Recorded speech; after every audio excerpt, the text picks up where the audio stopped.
Hello and welcome to today's LOL Esports Roundup. We're going to cover the games from early this morning in the LCK and the games that finished up about an hour ago in the LEC. A lot of pauses today. I'm going to move this mic back a bit. Hopefully it doesn't fall down.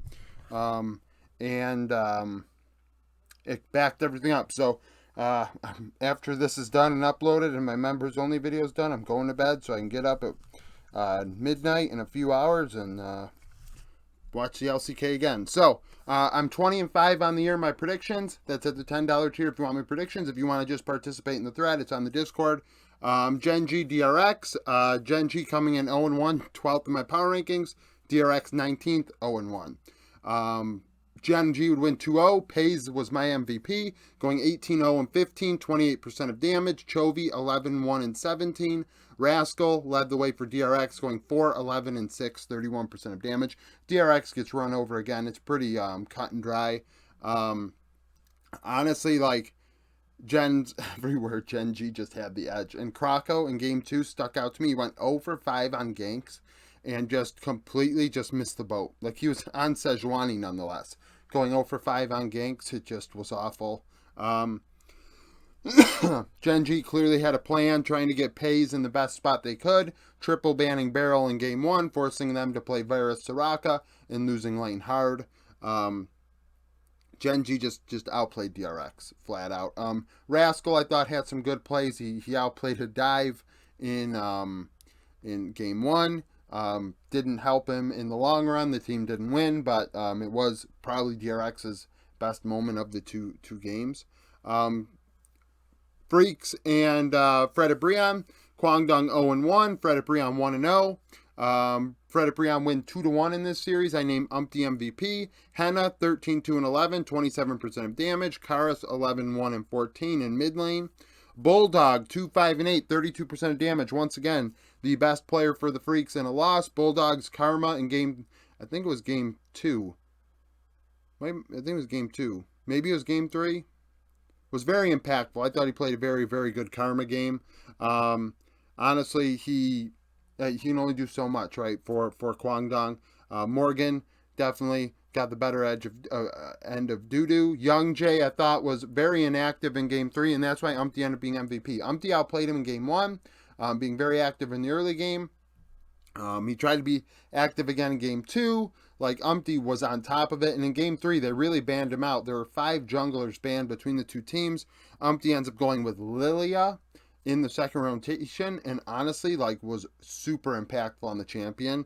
So Fred and Brian are 2-0 now. And the bot lane did well, hence Henna.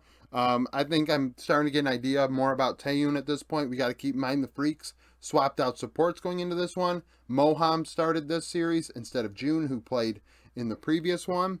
And Taeyun tried to play extremely aggressive, and it did not work out for him. Dying a couple times with paying for his aggression, really. Yeah, I mean, Fred Brion 2-0, beating teams that are worse than them on paper. I still think DRX and Fred Brion now. DRX are 6th, Fred Brion are 7th, and until they play or until we get more games under our belt, the gap between those two is I would say, quite high. LEC, week 1, day 1 of Winter split. G2 and XL. G2 14th in my power rankings. XL 21st. G2 win and win handedly. Broken Blade 4-2-8, 28% of damage in top lane. Yike 8-1-3 on a Graves ends up being my MVP in his rookie debut. Patrick 1-4-3, 27% of XL's damage. So Yike spends a lot of time in bot lane in the early game, puts some pressure on XL, allows G2 to get ahead. Yike also spent time in mid lane, and not only that, Mickey ended up going mid lane multiple times, affecting that matchup, getting Caps in a good position because Vethio honestly was playing pretty sus. There was a moment that sticks out to me where he was on Syndra and Caps ulted him, and Vethio's really low, goes back to lane, and Yike and Mickey are like, okay, well, do you want to like die in mid lane here or what? And forced him to flash out, and it's like, what is Vethio doing? It makes no sense. Yike also went top lane multiple times, and honestly, Odo played a great game for XL. He solo killed Broken Blade at one point. And honestly came really close to killing him multiple times also. Like in a vacuum, that was a really, really chaotic 1v1. But Yike happened to be there twice. I would say the first time Broken Blade probably baited it, where the second time it didn't really feel quite as much of a bait. But nevertheless, Yike is in top lane, affecting the matchup. He was in bot lane, affecting that matchup, which resulted in mid getting ahead. And it was clear as day that he played a fabulous, fabulous debut against Xerxes, who really just was irrelevant. They picked Wukong in the first rotation, and it wasn't good. BDS and Koi 15th in my power rankings. They would win. Sisgenda ends up being MVP. Comp 3-0-4, 42% of damage, continuing to do what he did all summer and in the playoffs and at Worlds, just dealing a ton of damage for this team. Stat line may not be the sexiest, but he's doing most of the work, doing most of the damage. 42% is a ton. It's the most that we saw today. Mailrung 4-2-2. And then Crowny, 3-0-5 for BDS, 29% of damage on Jhin. The bot lane was very, very close, which is why Sisgenda ends up being MVP. He gapped Adam in the early to mid game, which opened up a lead for Koi, allowed them to do what they had to do. And really, that was like the only gap in this game. Like, Mailrung and Sheo were pretty close. I mean, Mailrung went top lane to get Sisgenda ahead really early. But then Sisgenda, like, I mean, he was up, like, I want to say 100 to 60 in CS at one point. Adam picked Olaf into the Renekton, and it did not work. Sheo definitely was the worst of the rookie junglers today out of the big three that we can think of. Yike, Sheo, and 113. I thought Sheo really struggled. Nuke was pretty irrelevant, and like I said, the bot lane was close. So Koi ends up getting out of there with a win 1-0. Heretics and Astralis. Heretics win in a game that was the bloodiest of the day. A kill per minute through 34 minutes. Jack Spectra, 3-2-8, 30% of damage on a Varus.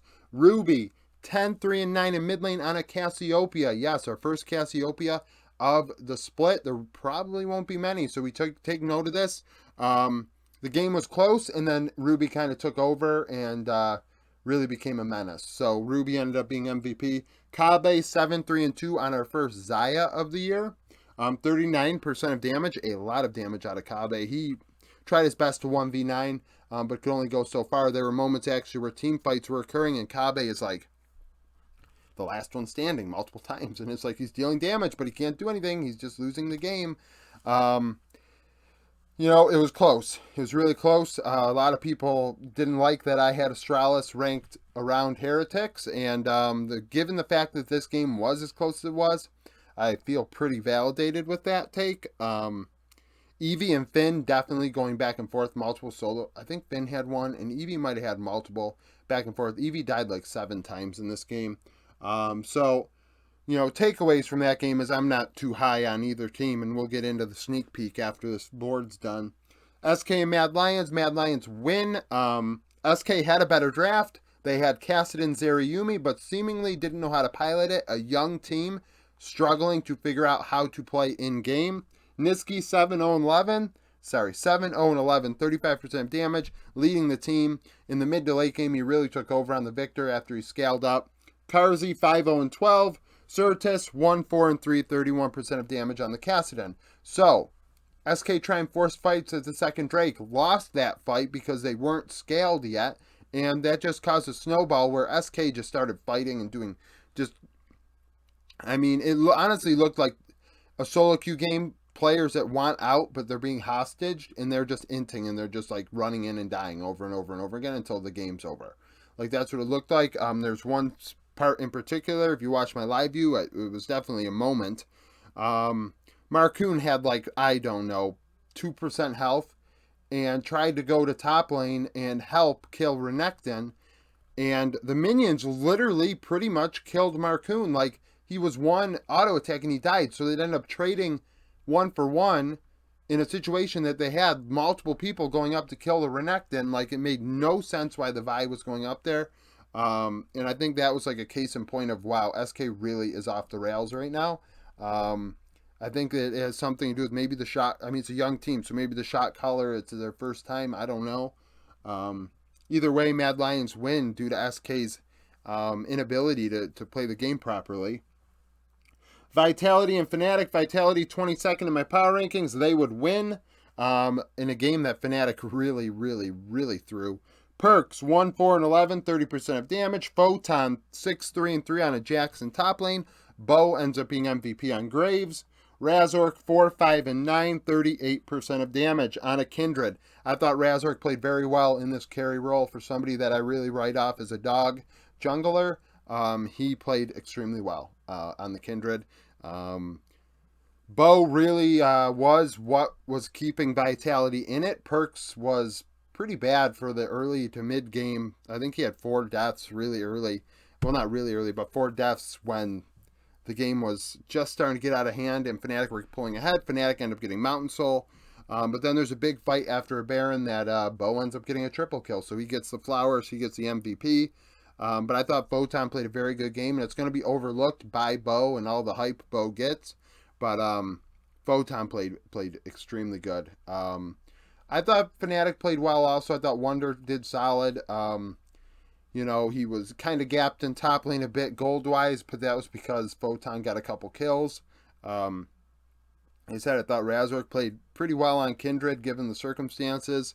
Mid lane was a wash. Humanoid was kind of, I felt, irrelevant, if not very helpful.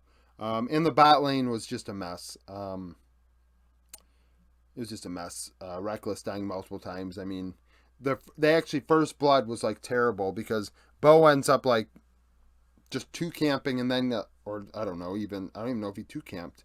And ganked bot, and they had the ward in the tri-bush instead of in the river, so they knew he was there. They had seen him on vision go to red, and they didn't respect it. They got over aggressive, and Bo killed them at like 3 minutes, and that just allowed the Graves to get online really early in the game. So that was a mistake for sure, in my opinion. But that's it for the recap. Now onto the sneak peek for tomorrow. Okay, now for the preview for tomorrow. LCK, Sandbox, and HLE in only 5 hours. HLE, 5th in the power rankings, 1-0. Sandbox 0-1. Sandbox lost to Damwon Kia 2-0. HLE beat the Freaks 2-0. Week 5, Day 3 of Summer was the last time these two teams crossed paths. Sandbox would win 2-0. Only 2 of the 10 players starting in that series are starting tomorrow morning.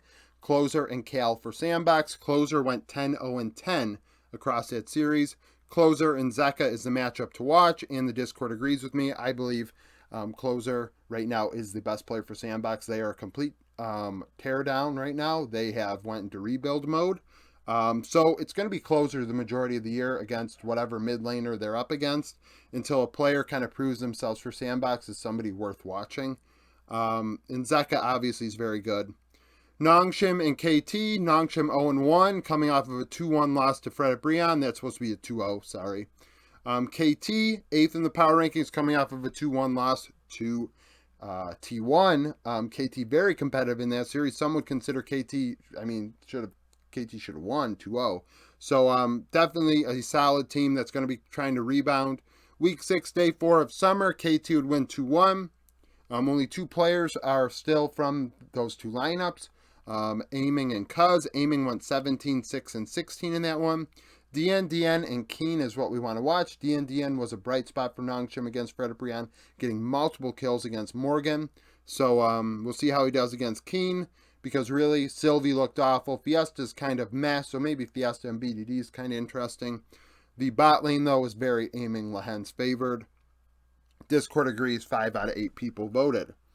LEC, SK, and BDS. This is definitely the 2 worst teams, in my opinion, in the LEC after just 1 game of watching them. Both 0-1. SK lost to Mad. BDS lost to Koi. Week 5, Day 1 of Summer. SK would win.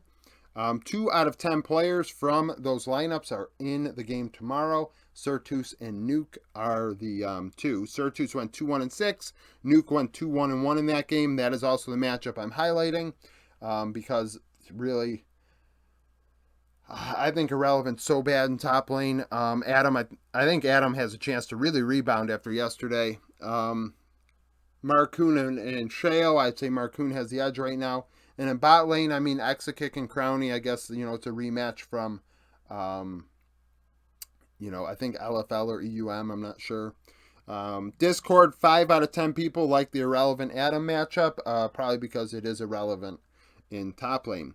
Mad Lions and Astralis. Mad Lions 1-0, win against SK. Astralis 0-1, lost to Heretics. Week 8, Day 2, Mad Lions won. Half the players in this game were in that game I'm referencing, that when the teams last crossed paths.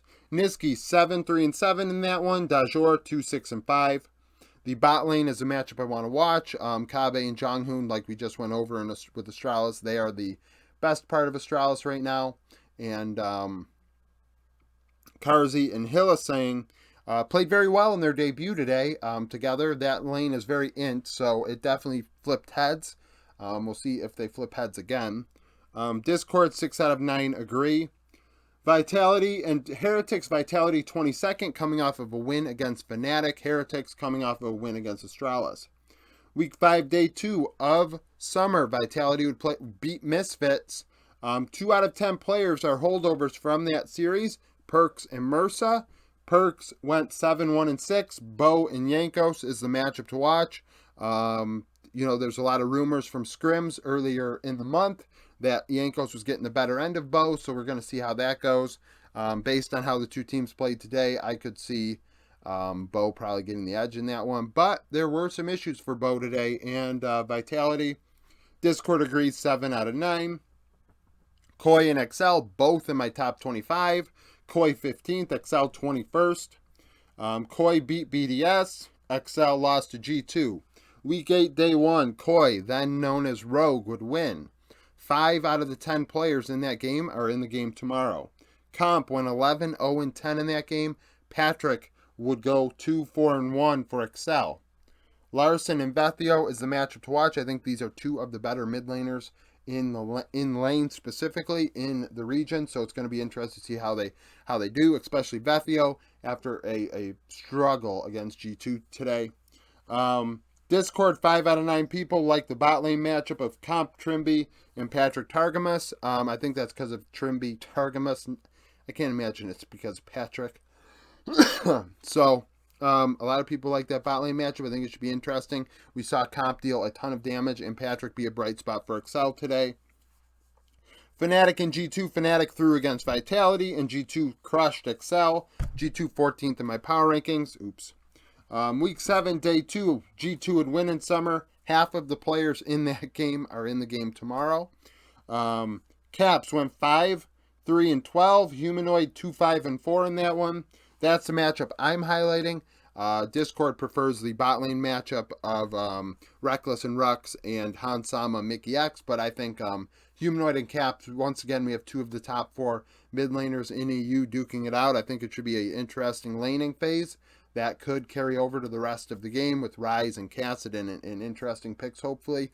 Or we're going to get Victor, Syndra, shake hands, and try and play it out. So I kind of rushed this video, but that's because I'm trying to be able to, get it in. So thank you for watching. If you liked it, like the video, subscribe to the channel for daily League of Legends content. Follow me on Twitter. Join the Discord to become a YouTube member. $3 a month supports me. Get a badge in the comment section. $10 a month, you get the prediction video that's going to come out after this one where I predict these games. So if that interests you, that is going to be there at the $10 member tier. And thank you for watching.